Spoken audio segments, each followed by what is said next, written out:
Bien, nous voilà donc de retour dans ce chapitre, hein. Nous sommes toujours au chapitre 4, sur le chapitre 4, et nous avons précédemment abordé le point sur le processus de recrutement. Nous allons à présent aborder le deuxième point en fait de ce chapitre concernant la politique d'emploi des ressources humaines. Nous parlerons donc de la gestion prévisionnelle des emplois et des compétences.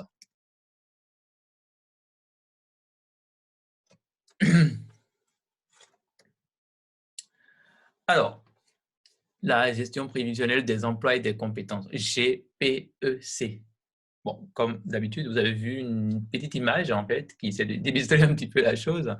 Effectivement, ça paraît un petit peu compliqué ou complexe à travers ce schéma-là, c'est ce qu'on peut essayer de voir.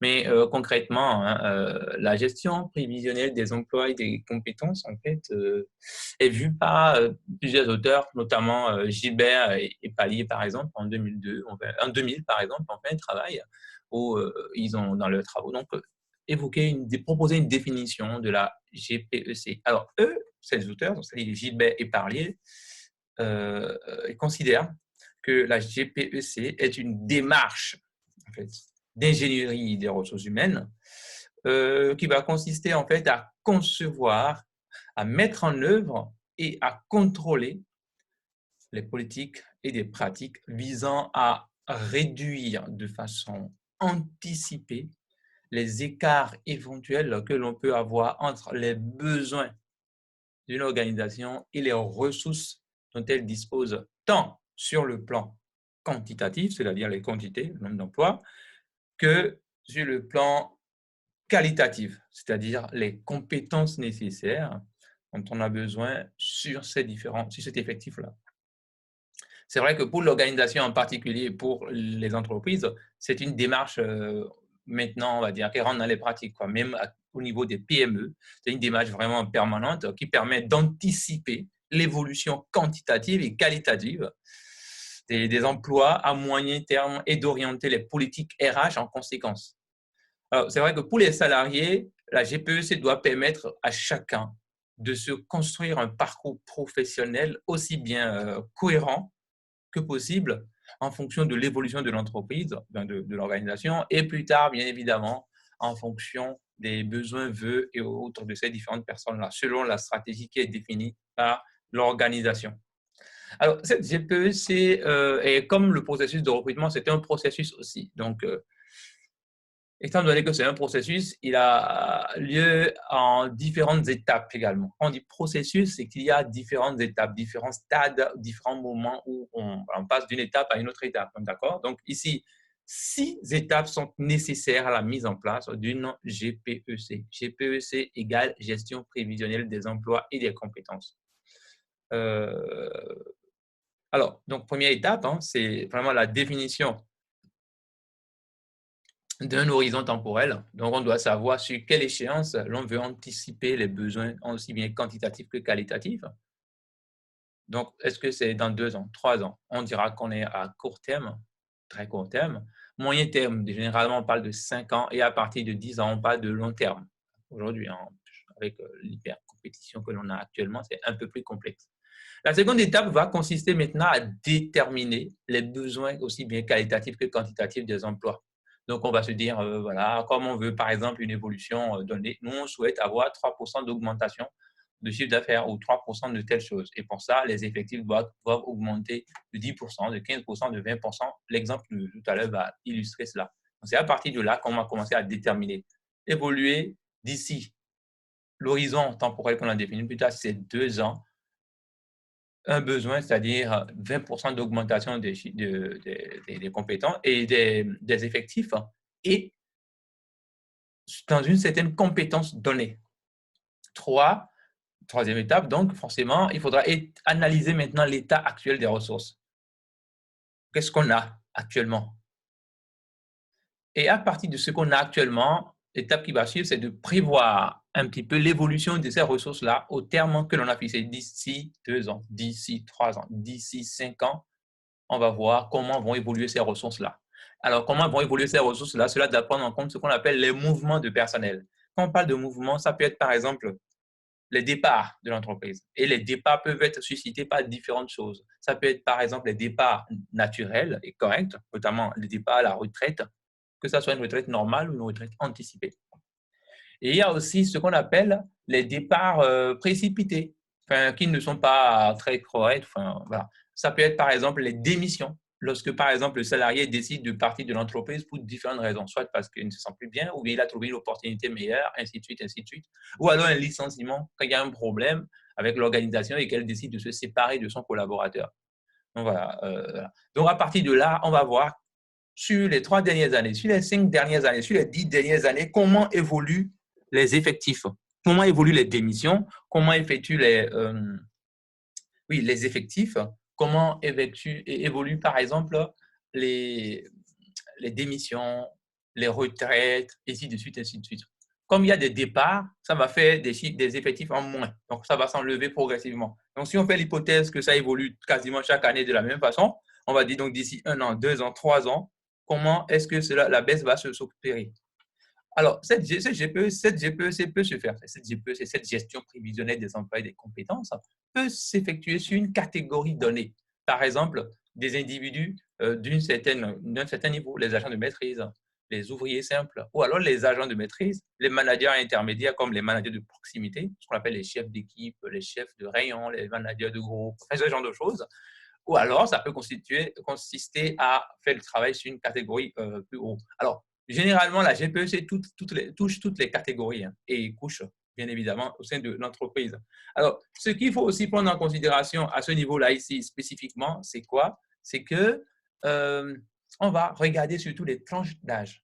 Alors, souvent, on fait tout ensemble, mais pour ceux qui vont se retrouver l'année prochaine, par exemple, dans deuxième année, dans un cours de gestion prévisionnelle des emplois et des compétences, dans l'option GRH, donc de GEA, effectivement, pour ces personnes-là, on va rentrer dans les détails. Donc, à ce moment-là, il faudra prendre en considération l'évolution de tranche d'âge à tranche d'âge. Par exemple, on voit les gens qui ont déjà 60 ans, 65 ans, on fait l'hypothèse que d'ici 2 ans, eux, ils doivent partir en retraite normale.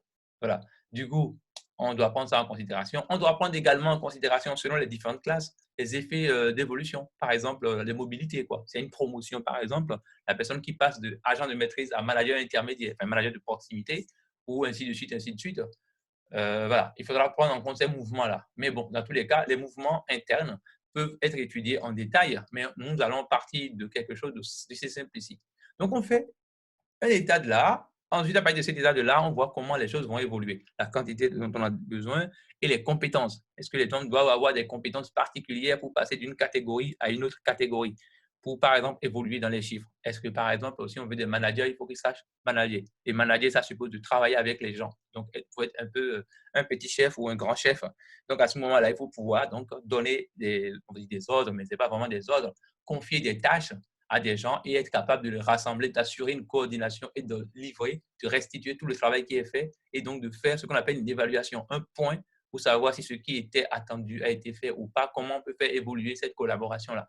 Donc, c'est une compétence particulière, on appelle ça une compétence managériale et qu'il faudra développer au-delà des compétences techniques que l'on peut avoir, comme par exemple un informaticien qui sait très bien coder, c'est bien, mais est-ce qu'il sait coder et fait coder les gens? Donc, savoir faire aux autres, c'est ce qu'on va appeler une capacité ou une compétence managériale ou au moins une composante des compétences managériales et qu'on pourrait mobiliser. Donc, tout ça concerne la prévision de l'évolution des ressources au thème fixé. Le thème fixé, c'est ce qu'on appelle l'horizon temporel qui est défini en tout début. Et une fois qu'on a fait ça, comme on sait de quoi on a besoin à la fin de l'échéance, donc détermination des besoins qualitatifs et quantitatifs, c'est l'étape 2, on fait les prévisions de l'évolution de l'état actuel et donc on va analyser ce qu'on appelle dans la phase d'après les écarts entre les besoins et les ressources. On va schématiser un peu tout à l'heure. Et dernière étape, éventuellement, quand on a vu les écarts, s'il y a des écarts, il faut donc chercher à les réduire. S'il y a trop de besoins par rapport au déficit, il faudrait, par rapport à ce qui est disponible, alors là, il faudra combler. S'il y a trop de ressources disponibles par rapport aux besoins futurs, il faudra donc s'en séparer. Donc, comment on étudie ça? Donc, c'est ce qu'on appelle les politiques d'ajustement au niveau collectif. Donc, on va accompagner des gens dans les plans d'action individuels. S'il faut licencier des gens, le cadre légal, c'est-à-dire la loi, oblige à ce qu'à un moment donné, l'on soit obligé de pouvoir faire quelque chose, un geste pour les gens. Donc, on met en place un certain nombre de mesures RH, comme par exemple le plan de sauvegarde de l'emploi, l'outplacement, ben voilà, c'est des mots voilà, qui semblent un peu sortis de nulle part, mais qu'on peut étudier, bien évidemment, plus tard. Alors, c'est vrai que rapidement, de l'avis des praticiens, il faudrait donner plus de place aux dispositifs individuels, hein, parce que voilà, pour permettre une meilleure identification des compétences des salariés, suivre leur développement possible dans le cadre de la mobilité interne, avant que voilà, ces situations où on va se séparer des gens n'arrivent, parce que c'est toujours douloureux aussi bien pour l'organisation que pour les salariés directement, enfin les collaborateurs, lorsqu'il y a une rupture de contrat. C'est surtout pour les collaborateurs que c'est souvent un peu compliqué. Alors, tout ça, je me propose donc dans le modèle classique que l'on retrouve généralement de pouvoir schématiser un peu tout ça. Donc, pour schématiser, on va distinguer ici, dans un premier temps, et d'un côté, bien évidemment, l'analyse des ressources actuelles disponibles, aussi bien quantitativement, c'est-à-dire qu'on va regarder les effectifs, les âges, donc on va faire une pyramide des âges, ainsi de suite, une pyramide des anciennetés, des disponibilités ou autres, ce qui permettra de savoir un peu où on en est au niveau de effectif. Donc, dans gestion prévisionnelle des emplois et des compétences, il y a emploi, c'est là le quantitatif. Après, il y a compétences, donc qualitativement. On va voir donc les qualifications et les compétences disponibles. Alors, mettez ici S à compétences, hein, une petite erreur dedans. Les compétences disponibles. Donc, là, on va voir un petit peu ce que les gens savent faire maintenant. Et ensuite, on verra s'il y a besoin de les former par rapport à ce que l'on veut. Du coup, on va bien évidemment prendre en considération ce qu'on appelle les flux de sortie et d'évolution normaux. Ce que j'ai appelé tout à l'heure les départs, et puis éventuellement quelques promotions, mais pas les démissions parce que c'est compliqué à gérer ces genres de choses. Et les licenciements, c'est compliqué à les anticiper. Ensuite, de l'autre côté, ce qui va se passer, c'est qu'on va passer à l'analyse des besoins actuels et futurs. Alors, ça veut dire quoi? Que on va se lancer dans l'analyse des emplois actuels, donc nombre, structure, qualification et compétences requises, notamment pour ce qui a à faire sur le thème qu'on a prévu. Donc, vous voyez les mêmes chiffres ici, effectif, âge, ancienneté, nécessaire, alors que dans le premier, c'est mis disponible et ici, c'est bien nécessaire. Donc, le mot là est important, hein, nécessaire, c'est-à-dire sur le thème qu'on a fixé, 2 ans, 3 ans, c'est ce qu'on appelle l'échéance ici, hein, ou l'horizon temporel hein, ici. Et qualitativement, on va regarder un petit peu les qualifications et les compétences également, mais cette fois-ci requises. Vous allez remarquer que je me propose de mettre souvent en rouge ces mots-là qui sont vraiment importants. Donc ici, c'est ce qui est disponible et ici, c'est ce qui est nécessaire pour pouvoir trouver un équilibre. Donc, requise, bien évidemment. Et une fois qu'on a fait ces deux différents éléments-là, cela va nous permettre de faire ce qu'on appelle le diagnostic besoin-ressources. Ça consiste en quoi? Cela consiste en l'analyse des écarts aussi bien quantitatifs que qualitatifs qu'il y a. Alors, généralement, s'il y en a trop, on parlera d'excédent. Donc, on a beaucoup plus de ressources qui seraient disponibles au moment où on a besoin par rapport aux besoins en réalité. Donc, comme il y a un excédent, la politique à adopter ne serait pas du tout pareille que quand il y a, par exemple, plus de ressources que de besoins. On appellera ça ici les déficits. Voilà un point également qu'il faut prendre en considération. Alors, dans les deux cas, il faudrait absolument faire ce qu'on appelle des ajustements. Donc, s'il y a des ajustements donc, à faire, parce qu'il y a des écarts, s'il y a écart, donc il faut réduire l'écart, faire en sorte donc de trouver une solution pour ce qu'il y a, ou de trop, ou qui manque. On va faire cela aussi bien quantitativement. Donc, si ça manque, il faudra recruter, éventuellement faire des mobilités. Si il y en a trop, eh bien, il faudra trouver des solutions de sortie, plan de sauvegarde de l'emploi, l'autoplacement,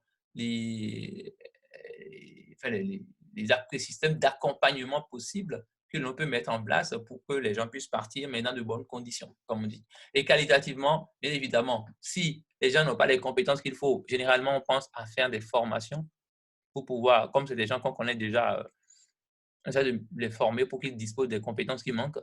Mais s'ils ont trop de compétences, à ce moment-là, effectivement, s'ils sont trop chers à payer, peut-être qu'on se trouve à les mettre dehors, donc à provoquer des départs à ce moment-là. C'est ce qu'on appelle donc l'élaboration d'ajustements ou autre. Hein. Donc, élaborer une politique, un programme d'action en activant les leviers d'ajustement via les différentes variables que l'on peut connaître généralement. On a vu différentes expressions là, les départs, la mobilité, recrutement, organisation du travail, ce qu'on appelle la restructuration ou autre.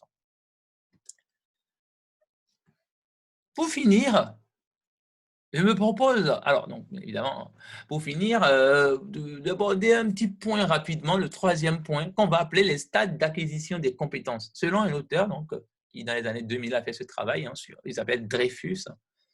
Effectivement, selon cet auteur, quelle que soit la définition que l'on attribue au concept de compétence, par exemple, si on considère la compétence comme la capacité à faire face à une situation, qu'elle soit professionnelle ou non, alors la compétence va être quelque chose qui va s'acquérir, et cela par différents moyens. Et selon le niveau d'acquisition de cette compétence, la personne qui donc est en train de l'acquérir, ce qu'on va appeler le former, se distinguera selon ce stade-là. Donc, cet auteur, en regardant différents stades et le temps d'apprentissage ou d'acquisition nécessaire, il arrive à faire un schéma comme ça où il considère qu'il y aura au moins 5 étapes ou 5 stades.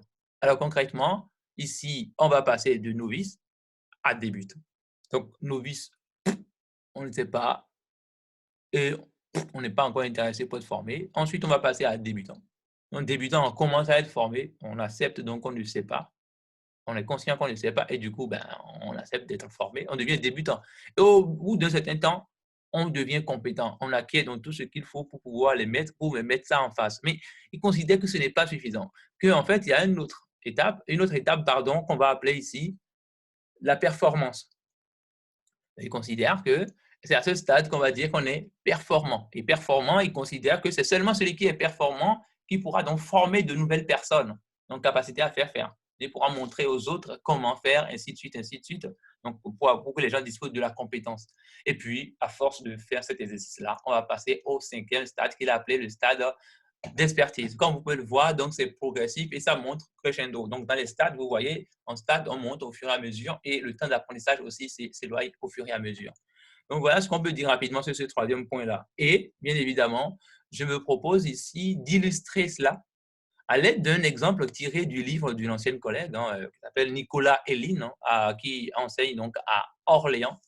Je pense qu'elle y est encore. Elle est aussi maître de conférence en gestion des ressources humaines. Elle a écrit un super livre où elle a rassemblé un ensemble de cas d'études, des études de cas, pardon, en GRH. Alors, donc ici, c'est le cas Louis Marshall. Alors ici, comme vous pouvez le voir, Louis Marshall, implanté dans la Cosmetic Valley au nord d'Orléans, l'entreprise Louis Marshall est spécialisée dans les cosmétiques de luxe depuis les années 50. Si elle appartient au géant américain de la cosmétique, Skincare, depuis les années 90, elle applique toujours les principes de management de ses débuts qui ont contribué à sa renommée d'entreprise de spécialiste. Alors, dedans, clairement, c'est fidélisation du personnel et promotion interne. Donc, quand on recrute quelqu'un, on cherche à garder la personne et à la faire évoluer. La ligne hiérarchique est donc principalement composée de managers ayant une ancienneté importante dans l'entreprise. Skincare, qui est donc le grand groupe, souhaite que la filiale donc Louis Marshall, qui est à Orléans, prépare le nouveau plan de restructuration en vue de favoriser l'innovation locale et le développement de nouveaux produits. Alors pour cela, il préconise de renforcer le management de proximité d'ici à 2 ans en augmentant les effectifs de 20%. Un précédent besoin avait été mobilisé et a favorisé la promotion de plusieurs agents de maîtrise chez Louis Marshall en tant que nouveau manager de proximité et ces derniers ont bénéficié d'une formation ayant développé leurs compétences managériales au-delà des compétences techniques. Donc ici, voilà, comme c'est de la cosmétique, forcément, il faut de la chimie, donc forcément production ou chimie, par exemple. Et puis de l'autre côté, forcément, il y a peut-être un peu de marketing commercial à avoir derrière. Cependant, ils viennent fraîchement de suivre une formation en conduite d'entretien annuel d'évaluation car tous les managers de Louis Marshall doivent disposer de ce niveau de compétences managériales en plus de leurs compétences techniques traditionnellement acquises grâce à un parcours assez long de formation interne. Compte tenu du faible effectif en middle management et puisque Louis Marshall ne recrute que des primo-entrants comme middle manager, de différents niveaux au sein de l'organisation, il faut réfléchir à la manière de renforcer l'équipe des managers de proximité. Donc, on va se concentrer ici sur l'équipe des managers de proximité. Ces derniers doivent intégrer dans leurs compétences les techniques de gestion du changement, afin d'aider les managers de proximité à bien gérer le projet d'individualisation des parcours. Le directeur des ressources humaines, M. Marc Julien, vous recrute sur un poste de chargé de mission prospective avec pour mission des propositions de renforcement de l'équipe de managers de proximité. Question. Votre première tâche consiste à prendre connaissance des études réalisées par l'Observatoire central des métiers skincare. Donc voilà, on va voir des extraits plus tard.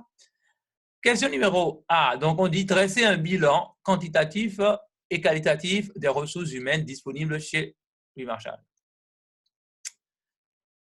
D'ici 2 ans. Attention. Et ça, en manager de proximité. Donc, on sait sur quoi on va travailler, on sait quel est l'horizon temporel, et voilà. Quels sont les besoins quantitatifs et qualitatifs en manager de proximité d'ici 2 ans? Et faites une synthèse schématique de GPEC à 2 ans pour les managers de proximité, et à la fin, évaluer. Ah, ça ne s'affiche pas, mais en D, hein, bien sûr, il faudrait donc proposer des politiques d'ajustement. En fait, on respecte typiquement le schéma que j'avais proposé plus haut. Donc, on va retrouver ce schéma-là plus tard.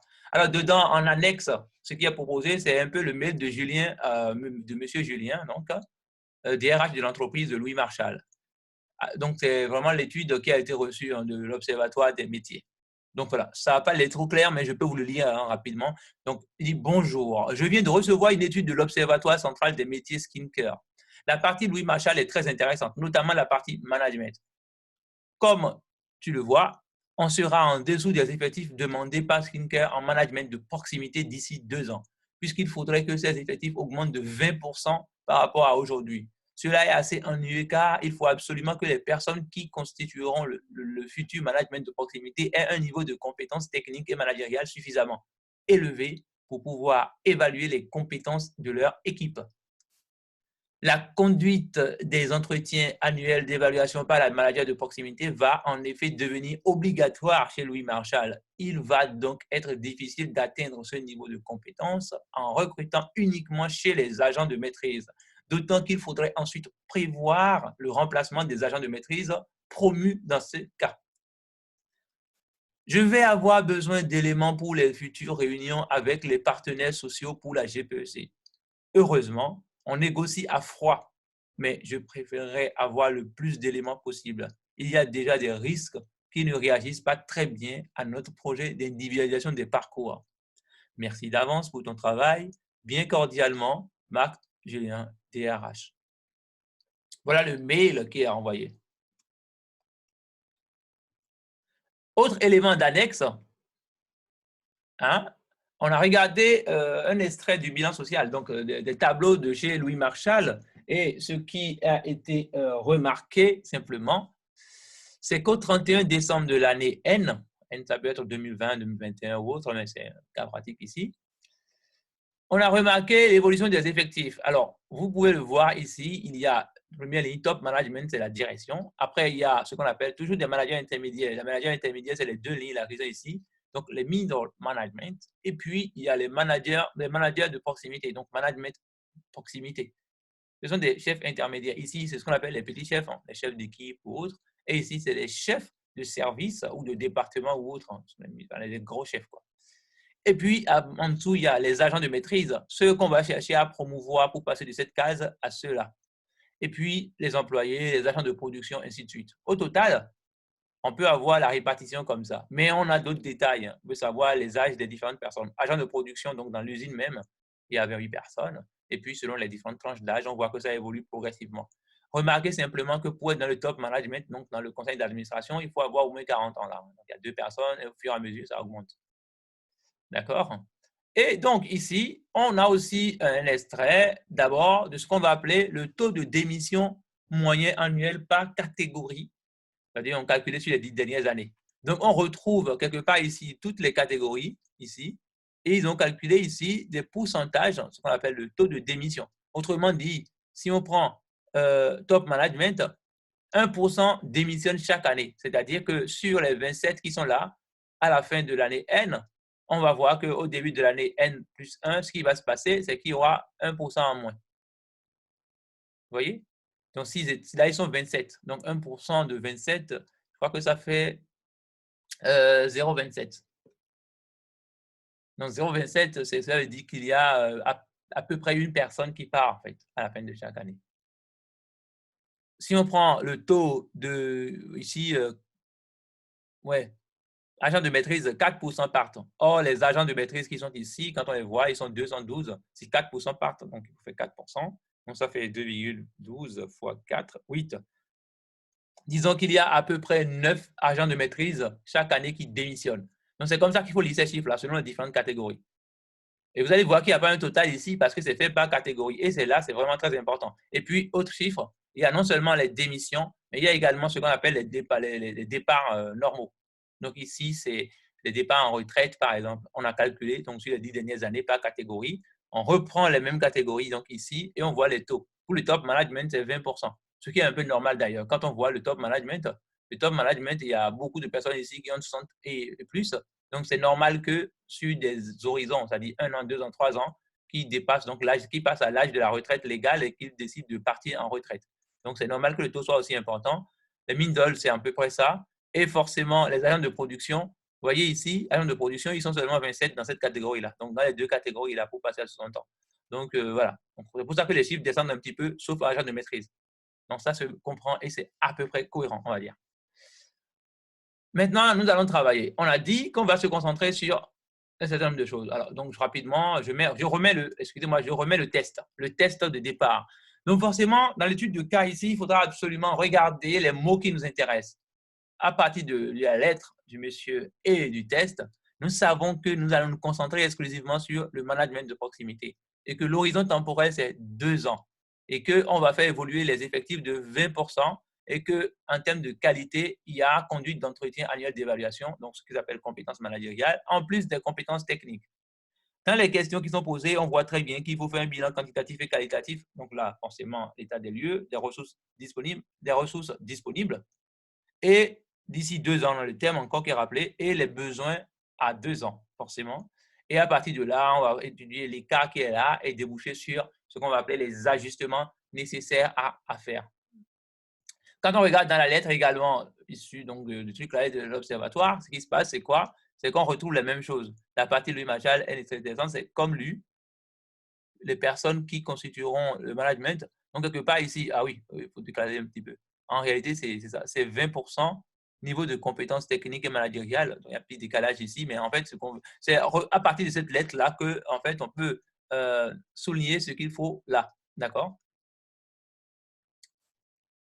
Donc, on va retourner dans le dernier annexe. On sait donc que nous, ce qui nous intéresse ici, c'est quoi? C'est management proximité. Et comme on ne veut pas rentrer dans trop de détails, on ne va pas regarder les subdivisions par âge, on va regarder simplement le total. Donc, total, management de proximité, c'est 120. Donc, l'effectif au 31 décembre N, c'est 120. On va continuer sur cette même lancée. Le taux d'émission chez eux, c'est 4%. Encore, management de proximité, le taux de départ en retraite, c'est 5%. Ça veut dire qu'à la fin de l'année N, en fait, pour passer à N plus 1, donc à 1 an, il faudra prendre 120 et enlever donc 4% de 120 et 5% de 120 également. Donc, quand on fait 4% pour 5%, ça fait 9%. Donc, il faudra donc, à la fin de la première année, enlever 9% dans les 120 et l'année qui suit, donc 9% de ce qui reste à la fin de l'année d'avant. Alors, donc, voilà. Rentrer dans les corrections. Donc, quelques éléments de correction rapidement. Bilan quantitatif, c'est la première question qui est posée. Ce qui va se passer, c'est quoi?